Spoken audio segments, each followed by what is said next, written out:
Good evening दोस्तों, I am Praveen Pandey, author, motivational speaker, business consultant. स्वागत है आपका इस वीडियो में। इस वीडियो में हम बात करने वाले हैं बहुत ही बेहतरीन टॉपिक के ऊपर जिसका नाम है कैश फ्लो। कैश फ्लो क्या है समझते हैं, सब कुछ फ्री होकर बातें करते हैं। और ओ माय गॉड, रात के 12 बज रहे हैं और वीडियो शूट हो रहा है ये। हकीकत है, रात के 12 बज रहे हैं और मैं कर रहा हूँ वीडियो शूट आप लोगों के लिए। इस वीडियो को पूरा देखिएगा। इस वीडियो के बाद मैं आपको गारंटी कह सकता हूँ कि आप अमीर बन सकते हैं। पर कब? जब आप इस वीडियो को पूरा देखेंगे, पूरा समझेंगे और एक एक बातों को समझने की कोशिश करेंगे तब। कैश फ्लो एक ऐसा चीज़ है, मैं आपसे साफ साफ कहना चाहूँगा, किसी भी भिखारी को राजा बना सकती है और किसी भी राजा को 2 घंटे के अंदर भिखारी बना सकती है। राइट कैश फ्लो भिखारी को राजा बनाएगी, पर रॉन्ग कैश फ्लो राजा को भिखारी बनाएगी। तो आप वो गलती मत करिएगा। मैं कैश फ्लो बता क्यों रहा हूँ, पहले मैं कहानी आपको सुनाता हूँ। एक्चुअली मैं एक बिजनेस कंसल्टेंट हूँ, तो मेरा काम होता है कि मैं जगह जगह जाऊँ, लोगों से मिलूँ। तो इधर बीच मैं एक बहुत रईस घराने चला गया था। मतलब एक्चुअली वो मिलीनियर थे, बोल सकते हो उनका। तो मैंने उनसे पूछा, सर राज क्या है आखिर इतने पैसे कमाने का? तो वो एक चीज़ बताएं कि देखो, जो अमीर लोग होते हैं ना, वो पैसे कमाते नहीं हैं, वो पैसे बनाते हैं। मैंने कहा ये क्या? तो पूरी विस्तार से बताएं और वही मैं आपको बताने जा रहा हूँ। ध्यान समझ लीजिएगा, ये मेरा सलाह नहीं, एक मिलेनियर का सलाह है। आप सिर्फ और सिर्फ मेरी जुबान से सुन रहे हैं, मेरी जुबान से सुन रहे हैं। आप इसे ध्यान सुनिएगा। उनका कहना था कि प्रवीण, यदि तुम मुझसे सब कुछ ले ले, ये मेरा घर, गाड़ी, पैसा सब कुछ ले ले, फिर भी तू देखेगा 2 साल में मैं वापस यहीं पे खड़ा मिलूंगा। मैं तो वो हाउ, ये मेरा ऐसे मतलब फेस था, हाउ कैसे? तो ये पूरा मैं एक चीज़ समझाता हूँ, ध्यान समझिएगा। कैश फ्लो उन लोग को अच्छे से आता है, पैसे को कहाँ इन्वेस्ट करना है, पैसे को सही ढंग से कैसे इन्वेस्ट करना है। एक गरीब इंसान कौन कौन सी गलतियां करता है ये हम अंदाजा भी नहीं लगा सकते, पर इस वीडियो में पूरा जानेंगे कि क्या क्या करना चाहिए। ठीक है, कैश फ्लो लेंगे, एक एग्जांपल लेंगे, एक एग्जांपल में हम लोग तीनों के ऊपर लेंगे। ठीक है, 3 तरह के लोग होते हैं। एक पुअर क्लास फैमिली होती है, एक मिडिल क्लास फैमिली होती है और एक रिच क्लास फैमिली होती है। हम लोग बहुत ही सटीक एग्जाम्पल समझेंगे, ध्यान समझिएगा। जो पुअर क्लास फैमिली होगा उसका कैश फ्लो इस तरह से होगा, चार्ट में देखिए। जैसे ही उसका सैलरी आएगा वैसे ही एक्सपेंड हो जाएगा। मतलब क्या है? पुअर क्लास फैमिली की मैं आपको नॉर्मल सा बात बताता हूं। इनका जो सैलरी होता है वो 15,000 की नीचे ही रहता है, लगभग 15,000 तक रहता है, मतलब 15,000 के लगभग।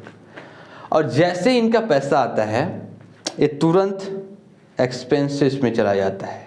मतलब ये कुछ सोच ही नहीं पाते, ये कुछ सोच ही नहीं पाते। इनका रेंट होता है, इनका फूडी जो खाने पीने का जो सब सामान होता है उनको लाने में, ट्रांसपोर्टेशन का खर्चा होता है इधर से उधर जाने में, पूरा पैसा खत्म हो जाता है। इनका ये कैश फ्लो है। पर इनकी गलती कहाँ पे है ये समझिएगा। पुअर क्लास फैमिली की माइंडसेट ऐसी होती है, इस चार्ट में देखिए। यदि इनका इनकम बढ़ा दिया जाए तो ये अपना एक्सपेंसेस भी बढ़ा लेते हैं, खर्चा। यदि मान लीजिए मैं इसका इनकम 15,000 से 30,000 कर देता हूं, तो ये बंदा जो होगा, जो पुअर क्लास माइंडसेट का होगा, वो अपना खर्चा भी बढ़ा लेगा। ये बुरी आदत है। ये गलती करते हैं सभी गरीब लोग, जो कि मैं आपको बता रहा हूं कि ये गलती नहीं करना है। सैलरी बढ़ने का मतलब एक्सपेंसेस बढ़ना नहीं होता है। ये गलती क्या पता क्या करते हैं? यदि नॉर्मल एक खाना खा रहे होंगे ना, सैलरी बढ़ गया तो रोज पनीर चाहिए इनको, रोज इनको बिरयानी चाहिए, रोज नई नई चीज़ें चाहिए। इस तरह से और बढ़ा देते हैं खर्चे अपने। इन्हें हम लोग नॉर्मली पुअर क्लास इसीलिए बोलते हैं क्योंकि इनका माइंड सेट ही पुअर होता है। अब देखिए मिडिल क्लास वाले क्या लोचा करते हैं। इस चार्ट को देखिए। इस चार्ट में है कि इनको सैलरी मिलता है तो सबसे पहले भागे भागे जाते हैं कार वाले के पास। भैया एक कार दे दियो हमको। मानते हैं इनका सैलरी 50,000 रुपये है, ठीक है, महीने का 50,000 रुपये है। ये भागे भागे जाएंगे कार वाले के पास, एक कार दे दियो हमको, लोन पे चाहिए था। अभी कार लेके घर आ गए। चुल मचेगी, चुल मचेगी। कहीं ये घर पुराना हो गया है, नया लेते हैं, जाएंगे घर देखेंगे, वो भी लोन पे घर ले लेंगे। अब नया गाड़ी आ गई, नया घर आ गया, अब शादी भी हो ही गया मान लेते हैं, अब बच्चे हो गए हैं, बच्चे बड़े हो गए हैं, तो बच्चे को अच्छे स्कूल में डालेंगे, बहुत अच्छे स्कूल में, बहुत अच्छे स्कूल में जिस बहुत तगड़ी फीस होती है। क्रेडिट कार्ड लेंगे, उसका लोन चुकता करेंगे। मतलब ये जहां इनको सैलरी मिलता है 50,000 रुपये, ये तुरंत सटाक से जाते हैं, चार्ट में देखिएगा, तुरंत जाते हैं वहां पे लाइबिलिटी में। वहाँ पे जाकर कार खरीदेंगे, घर खरीदेंगे, क्रेडिट कार्ड खरीदेंगे और स्कूल अच्छे अच्छे वो करेंगे। उसके बाद इनका एक्सपेंसेस लाइफ टाइम ये सिर्फ और इनका लोन चुकता करने में बीत जाता है, ये अपने जीवन में कुछ नहीं कर पाते हैं। हाँ, पर इनका प्रवचन बहुत हाई होता है। इनका सबसे बड़ी गलती ये होता है, जिसमें पहले वाले का पुअर क्लास फैमिली का एक गलती था कि जैसे इनका सैलरी बढ़ता है तो अपना खर्चा भी बढ़ा लेते हैं। उसी तरह इनका गलती ये होता है कि ये खुद को रिच दिखाने के लिए पैसे इन्वेस्ट करते हैं। यहाँ ये सबसे बड़ी गलती करते हैं, रिच दिखाने के लिए पैसे इन्वेस्ट करते हैं। मतलब इनका बोल सकते हैं कि फैशन और गैजेट में भी इनका बहुत पैसा खर्चा होता है। लोन चुकता करते हैं, जो भी कुछ पैसे बचते हैं उनको फैशन में अच्छे कपड़े, अच्छे जूते और गैजेट में अच्छे फ़ोन, एप्पल का फ़ोन चाहिए, तरह तरह की चीज़ें के लिए बहुत पैसे इन्वेस्ट करते हैं और ख़ुद को बर्बाद करते हैं। ये है मिडिल क्लास फैमिली की कैश फ्लो की गाथा। अब चलते हैं हम लोग इस वाले चार्ट के ऊपर जो रिच क्लास फैमिली यूज करती है और जो मैं आपको सिखाना चाहता हूँ। चार्ट को ध्यान से देखिए। रिच क्लास फैमिली क्या करती है, मान लीजिए इनका सैलरी सिर्फ और सिर्फ 50,000 रुपये है। मैं एग्जाम्पल देता हूँ, देखिए कैसे अमीर बनेंगे। ठीक है, इनका सैलरी सिर्फ और सिर्फ 50,000 रुपये है। ये सबसे पहले पता क्या करेंगे, ये जाएंगे सैलरी को लेकर के अपने एसेट में। एसेट पता है क्या होता है, एसेट वो होता है जिसे यूज करके आप और पैसे कमा सकते हैं। मतलब एसेट नॉर्मली हम उसे बोलते हैं जहां मेरा टाइम नहीं लगता हो, वहां से मुझे पैसे आ रहे होंगे, उसे हम एसेट्स बोलते हैं।